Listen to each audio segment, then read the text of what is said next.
Hi guys, welcome back to my channel. இன்றைக்கி நான் என்ன டாப்பிக்கோடு வந்திருக்கேன்னா, நம்ம எல்லாரையும் ஹர்ட் பண்ணுறோம்ல, அதை பற்றி தான் பேசலான்னு வந்திருக்கேன். ஒரு குட்டி ஸ்டோரி சொல்லட்டுமா? ஒரு அப்பா மகன் இருந்திருக்காங்க. அந்த மகன் ரொம்ப கோவப்படுவான். அவ்வளோ கோவப்படுவான். கோபத்துக்கு மேலே கோவம்னா அவன் மட்டும்தான் படுவான்.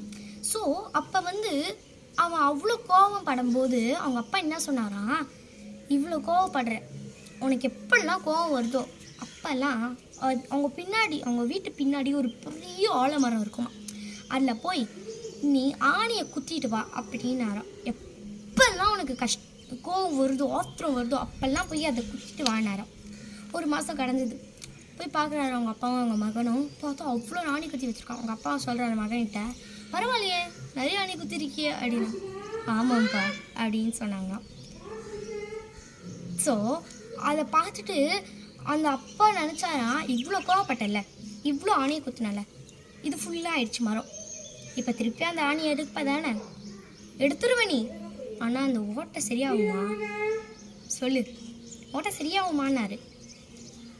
அந்த பையன் முழிச்சான். அதே மாதிரி தான்டா, நீ கோவத்தில் பேசுகிற வார்த்தையெல்லாம் ஆணி மாதிரி, அது அடுத்தவங்க மனசில் போய் குத்திட்டு அது நீ என்னதான் சாரி தான் அவங்களுக்கு அந்த ஆணியை எடுக்கிற மாதிரி. அந்த சாரியை கேட்டுட்டு ஆணியை நீ வெளியே எடுத்துட்ட, ஆனால் அந்த ஓட்டை சரியாகுமா அப்படின்னு கேட்டார் அவங்க அப்பா. அந்த பையன் தலை குனிந்து நின்றான். இப்போ சொல்கிறேன்டா, யாரையும் இந்த மாதிரி மனசை கஷ்டப்படுத்துறாதுன்னா.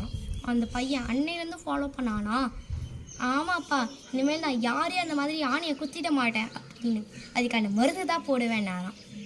அதுக்கான மருந்து இனிமையான குரல், வாய்ஸ் எல்லாமே, வேர்ட்ஸ். ஸோ நீங்களும் அதை ஃபாலோ பண்ணுங்கள். தேங்க்ஸ், பாய்.